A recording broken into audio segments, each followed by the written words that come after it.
Hi. Well, here I am to learn all about wool from my favourite country cotton. Super student from the School of Textiles, if you don't mind.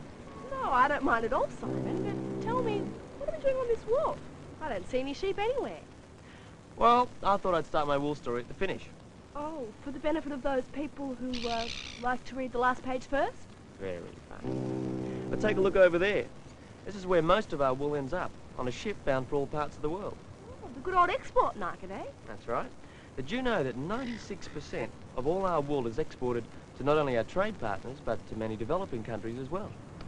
I'll bet Japan is right up there as a wool importer. Well, you're not just a pretty face, are you? Japan is one of our best customers. How did you know that? Oh, I don't know. Well, I think I must have read it somewhere. Oh. Well, we also have many good customers in Europe.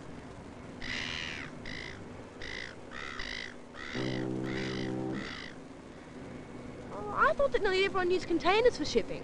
How come they're loading all by the old method? Well, actually, we do use containers a lot, but it depends on the particular contracts and destination port facilities.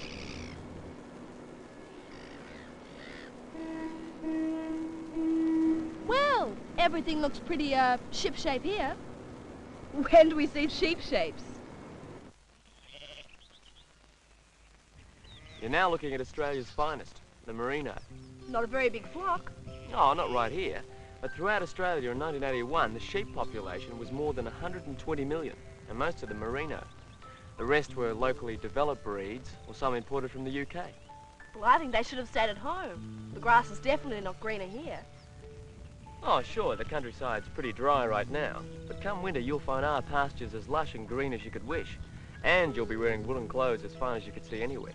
Does all the wool go into making clothes? Well, most of it, but it has other uses which are important. Some sheep grow wool for carpets, but they're rare in Australia and plentiful in New Zealand. Very interesting, Simon. Where to now?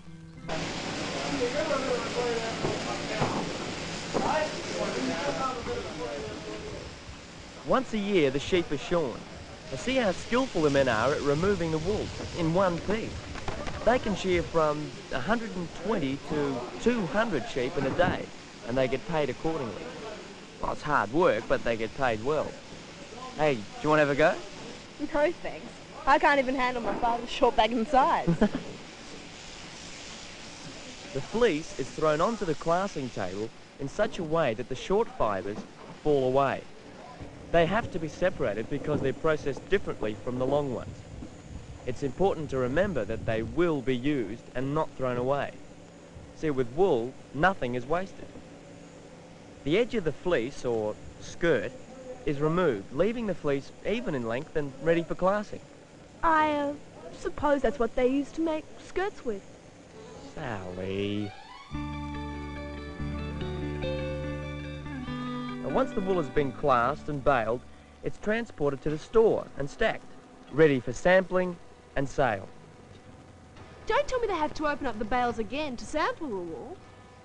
We're a bit more sophisticated than that, Sally.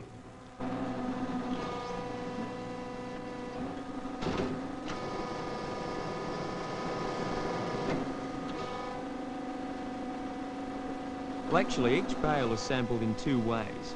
And one is gathered for display on the showroom floor, where the buyers can evaluate some of the characteristics of the wool and decide if they want to bid on it. The second sample is sent to the laboratory for scientific measurement.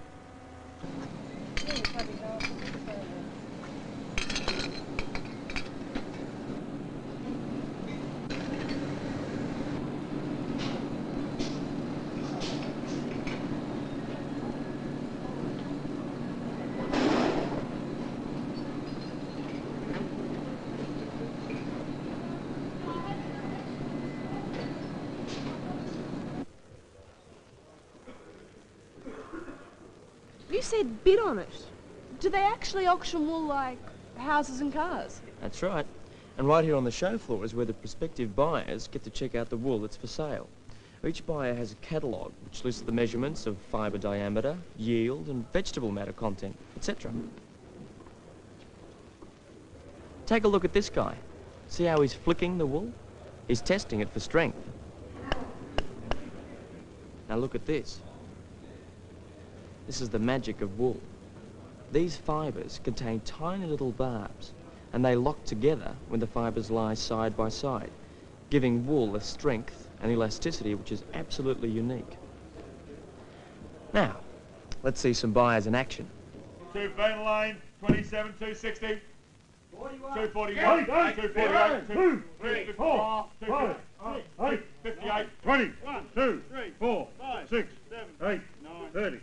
230, 230, 3, 1, 1, 2, 3. 16, F, F, F, F, F, F, F, F. 65, 265, Edo, 28, 264. You know, I thought I could talk, but those guys really take the cake. Well, they have to, Sally. Sometimes they auction up to 25,000 bales in one afternoon. And that ain't hay, kid. No. I suppose it is quite a lot of money. What happens to wool next?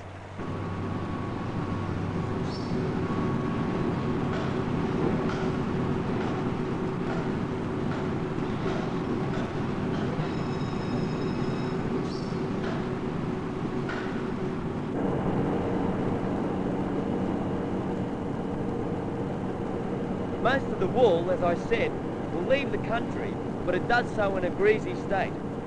The wool which stays in Australia has to be cleaned up by this scouring process. This is where all of the dirt, grease and wax will be removed. It's a little on the nose. Well, it has been walking around the paddocks for a year.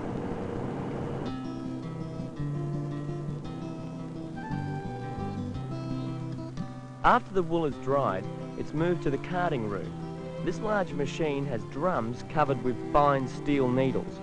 The burrs and seeds are removed from the wool and the fibres are partly aligned. You see here the beginning of wool as a yarn. It looks so soft and fluffy.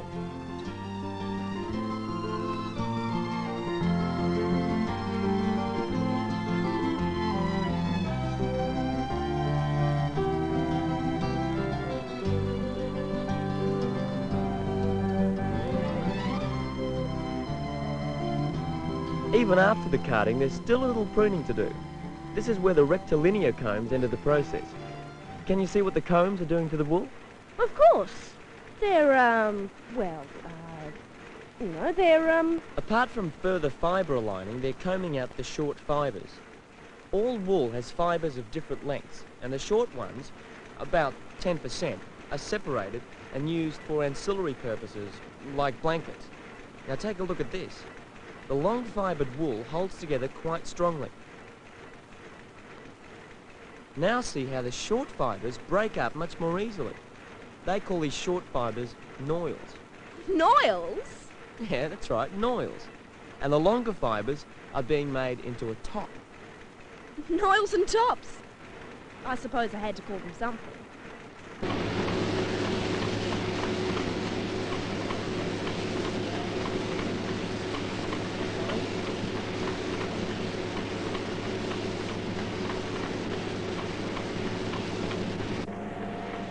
The next part of the process is spinning.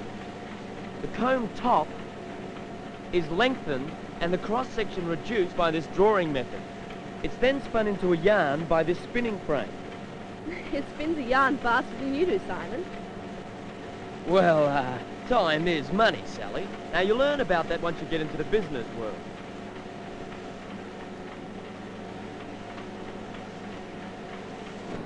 The different coloured yarns are now fashioned into finished products by knitting or weaving.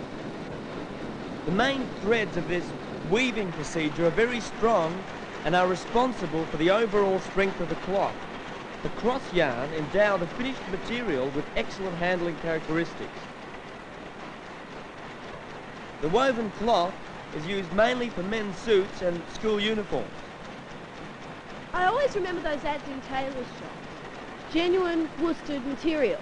Is that what this is? Very good, Sally. We might even get you into the School of Textiles yet. Simon, what about cardigans and jumpers and things like that? How are they made?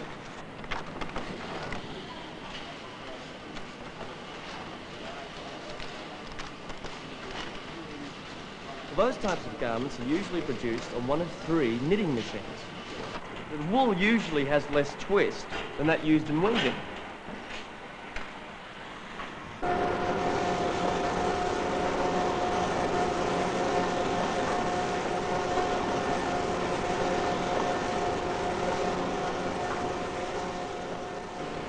When the wool is knitted into long lengths like these, the shapes are cut out later and then stitched up on sewing machines.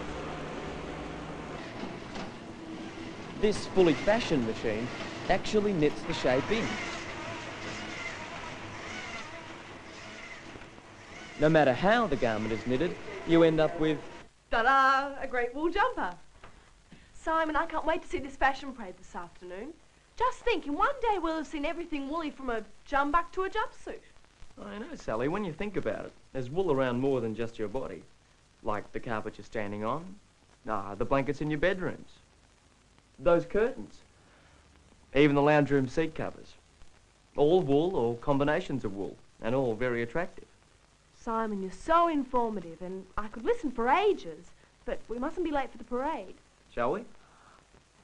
And now we have wonderful Wanda from Woolloomooloo in this fleecy little number that's just right for... Come on, let's go. Picnics, barbecues, polo matches, witch hunts, skin diving, underwater exploring.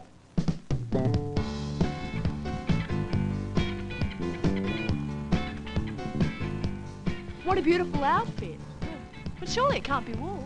It sure is, Sally. Doesn't it look great? Of course, you can't beat wool for practical, hard-wearing garments either.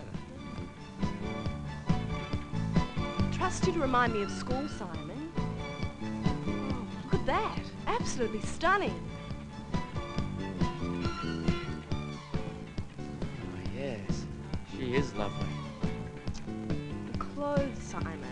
Keep your eyes on the clothes.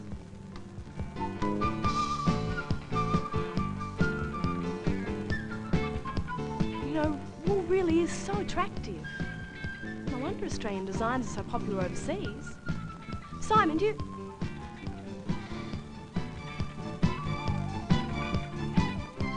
Simon? Hi, my name's Simon. I was just wondering if you'd like to go on a wool information tour with me next Saturday. I'll meet you at the docks at 8 o'clock.